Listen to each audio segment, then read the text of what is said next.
तरफ तो कुचलने की कोशिश कर रहे हैं आप, और ये जो स्पेशल कोर्ट्स बोल रहे हैं, कौन का स्पेशल कोर्ट्स क्या है ये? जंतर मंतर पर एजुकेशन मिनिस्टर धर्मेंद्र प्रधान के इस्तीफे को लेकर बवाल जारी है।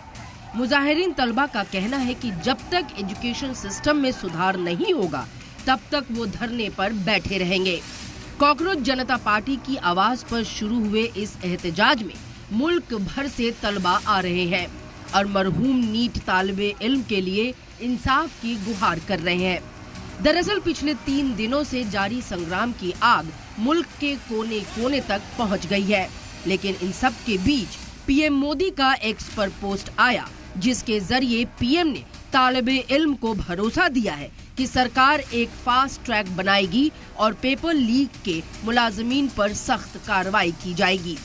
आज आदरणीय प्रधानमंत्री जी ने बहुत साफ शब्दों में कहा है कि छात्रों का, युवाओं का जिंदगी के लिए और उनका सिक्योरिटी के लिए पूरा कदम उठा रहे हैं और उसमें कोई ढील नहीं होगा और कॉम्प्रोमाइज टॉलरेट नहीं करेंगे। उधर पीएम का ट्वीट आए हुए कुछ ही देर हुई थी, तभी 40 मिनट बाद Lok Sabha leader of opposition Rahul Gandhi ने भी ट्वीट किया और पहले ही लाइन में पीएम मोदी को तालिबे इल्म का फ्यूचर बर्बाद करने वाला बताया। ट्वीट में राहुल गांधी ने लिखा कि आपने ही हमारे नौजवानों के फ्यूचर को सबसे ज्यादा नुकसान पहुंचाया है।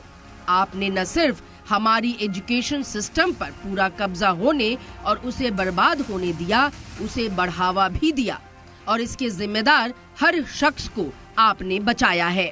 ये सब एक्स पर चल ही रहा था कि हंगामे के चलते संसद के दोनों सदन मुलतवी कर दिए गए और ऑपोजिशन ने सरकार के खिलाफ मुजाहिरा किया।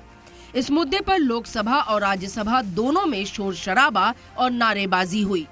ऑपोजिशन ने सरकार पर नौजवानों के मुस्तकबिल से जुड़े इस अहम मसले को संजीदगी से न लेने का इल्जाम लगाया और कहा कि सिर्फ बहस काफी नहीं बल्कि अमली कदम उठाए जाने चाहिए। तुम खुद हमको रोक रहे हैं चर्चा, आज तो देखिए दरवाजा भी रोक दिया, हाँ, अंदर आने का। ऐसा कोई है? हम पार्लियामेंट मेंबर्स हैं और रूलिंग पार्टी गवर्नमेंट के लोग खुद दरवाजे पे ठहर के बंद करते हैं। हमको तो बाईपास रोड से आना पड़ा, तो ये उनको शर्म आना चाहिए। इस दौरान कांग्रेस से प्रियंका गांधी ने कहा कि सरकार आंदोलन कर रहे छात्रों की बात सुने क्योंकि उनका भरोसा टूटा है। नेता है, नेतृत्व दिखाने का समय आ गया है, नेतृत्व दिखाएं। बच्चे कुछ कह रहे हैं, पहले उनकी बात सुने, उनकी मांगे क्या है। स्पष्ट मांगे हैं, धर्मेंद्र प्रधान रिजाइन करे। दूसरा कि जितने भी जिन्होंने इनको मारा है, पीटा है, उन पे कार्रवाई हो। बात यही खत्म नहीं हुई। AIMIM के सदर असुद्दीन ओवैसी ने सरकार की पॉलिसीज के साथ साथ तलबा पर की गई कार्रवाई के खिलाफ अपना गुस्सा जाहिर किया। ओवैसी सर, जिस तरह से अभी छात्रों की जो मांग है केंद्रीय शिक्षा मंत्री के इस्तीफे की, पार्लियामेंट नहीं चल रहा है, कैसे देखते हैं आप इस पूरे मामले को और क्या कहेंगे? आप पेलेट गन्स मार रहे हैं, एक लड़के की आंख ज़ाय हो चुकी है और आप NSA लगाना चाहते हैं उनके ऊपर, नेशनल सिक्योरिटी एक्ट, जिसमें आप 12 महीने विदाउट अरेस्ट डिटेंशन में रखना चाह रहे हैं जी। आप क्या कॉन्फिडेंस पैदा कर रहे हैं उन नौजवानों में? इस देश की आबादी 50% 25 साल से कम उम्र युवाओं की है। इस तरह से अगर आप इनसे डराएंगे, उनको आप दबाने की कोशिश करेंगे और उनके जो राइटफुल डिमांड्स हैं उसको आप नहीं सुनेंगे, तो फिर ये तो प्रोटेस्ट बढ़ेगा। इससे तो कोई खामोश नहीं बैठेगा। वो युवा को कौन बताएगा, जाके कौन समझाएगा उनको? चौथा दिन है सर मानसून सत्र का, संसद का दोनों सदन नहीं चल रहा है, सरकार कह रही है कि वो चर्चा के लिए तैयार। ये देखिए, ये पार्लियामेंट सरकार का नहीं है, ये जनता का है।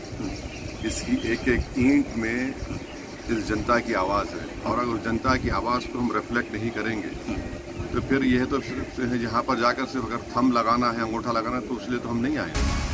सरकार चर्चा के लिए तैयार है, लेकिन ऑपोजिशन को धर्मेंद्र प्रधान के इस्तीफे से कुछ नहीं चाहिए और यही मांग मुजाहिरा कर रहे तलबा की भी है।